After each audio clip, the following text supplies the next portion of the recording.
Morning YouTube, well afternoon really. This is Sunday afternoon, just out for a little bit of a walk. What do you think about that for a driveway?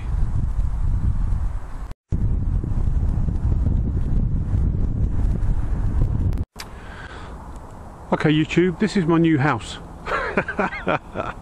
I wish.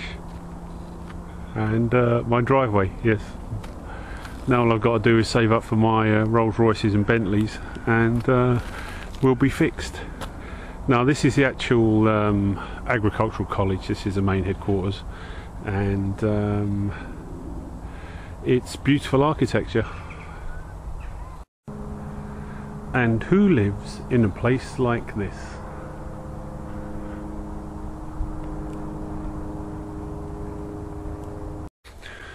Well, we've had a few storms recently, and I didn't realise quite how it affected the woodland, but there's loads of young trees that have come down along this little track. Don't know what sort of animal that is, but whatever it is, it's got some nasty claws. Let's hope it doesn't live here.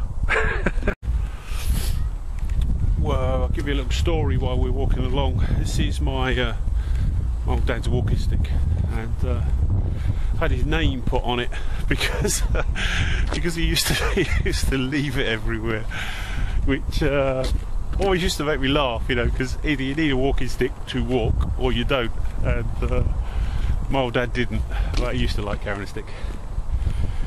He was 74, I think. He's sort of little barrel-chested guy who used to have emphysema. He used to have a bit of trouble walking upstairs. He used to get out of breath really quick towards the end. Puts it down to a coal round he had when he was a kid. It was the first job he ever had, delivering coal to the houses. This would have been 1930s, I suppose. But anyway, he used to carry his stick, and he got mugged by this kid, sort of 16, 17-year-old kid, and kid pushed him up against the wall, sort of said, you know, give me your money. And my old dad was a funny little guy. He had hands like shovels, you know. But he said, he said, oh, this kid, he took his eyes off me for a second, son. He said, and I larruped him round the side of the head with my stick. And he said he sort of fell to his knees and he was seeing stars, and he said while he was down there I gave him another one. And he said, like, when he come round he run off like a rabbit. that was typically my old dad, you know, not an ounce of fear in him, but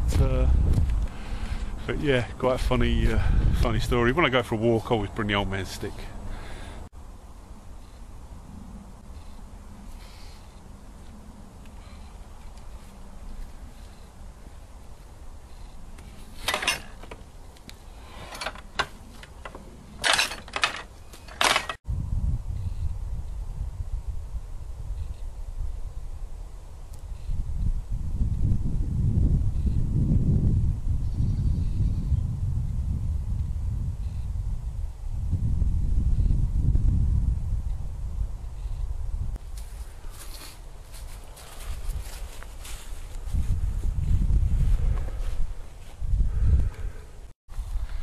Just picked a little spot out the wind.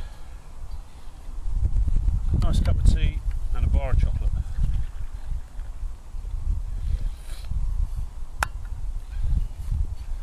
I think when they bury me, they better bury me with a flask of tea.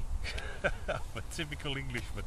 I've got my guidebook of the local area, and gives you some really great information. You know, there's no getting lost with a book like this. It's literally, you know, walk 100 metres and on the right there'll be a sty or a bridle path or a stream to cross, and I'm supporting that with the local map. The map's great because if the weather turns bad and you want to head back or cut your trip a little short, if you've got a map you can do that. If you've just got the guidebook, you know, you're pretty stuck really, because you're committed to the long haul because you don't know where you're going. But one complements the other, and they're both really good aid. The other thing is, you know, I've got a compass and a whistle in my pocket, small knife. I've got my little rucksack full of waterproofs, some warm clothing, hat, gloves, scarf. Got my flask of tea. So, you know, I'm trying to plan just in case the weather turns bad, or you know, you get stuck out here. But I think you would be naive not to pack a little something, you know, to go out on a trip like this.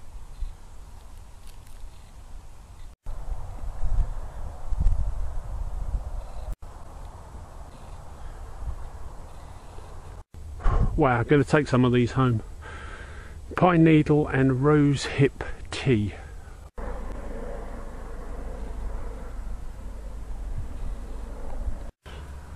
Okay, this is something of interest en route. This is St Margaret's Church, and built in the 1300s. The timbers in the roof still date back to 1588. There's a wall tablet within the church which commemorates a chap called Edmund Castell. He spent quite a lot of his life in the Middle East, and the last line on the tablet is in Arabic, and apparently he in his later years came back to England to meet his maker.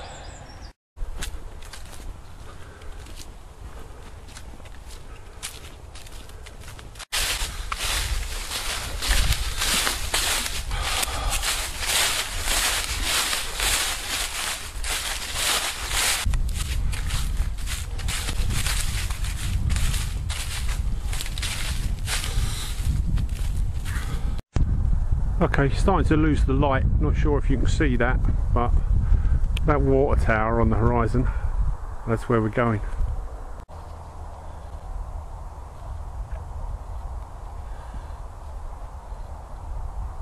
We're just starting to lose the light, and it's been a great walk. I've got a couple of miles to go yet till I get to the end. Okay, when you go out walking, this is why you should always have a torch, a whistle and a compass, because sometimes it gets a little bit dark, a little bit quick. Wow, hi YouTube. Thanks for joining me in my little sort of what was going to be 8.5 mile walk in the beautiful English countryside that turned into a little over 10. When it got dark, what I started to do was just pace out the legs. So, you know, a leg would be from one sty to maybe a little bridge or something like that, you know, over a drainage ditch. You know, all I've done is I've just paced that out. So every time my left foot, my left heel touches the ground, that's one pace. You know, I know that I take 60 paces to 100 metres. So it might be of use to you to go out, find a known distance, you know, 100 metres, and just see how many paces it takes you. It's a really good fallback position for when it gets dark, you know. Just, you know, the obvious, don't panic, take your time, be more deliberate about what you're doing.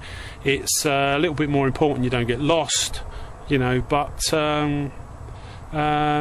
not the end of the world. You know, it was pretty straightforward. I knew when I was looking for a landmark, a sty, a farm gate, something like that, I knew that I was within 10 metres of it. So, you know, if you have to, stop, get your torch out, have a look round, find your landmark, cross that obstacle, and then set yourself up for the next leg, you know, and you'll be fine. So here we are, we're back at the truck, we're heading home, and another great day for me.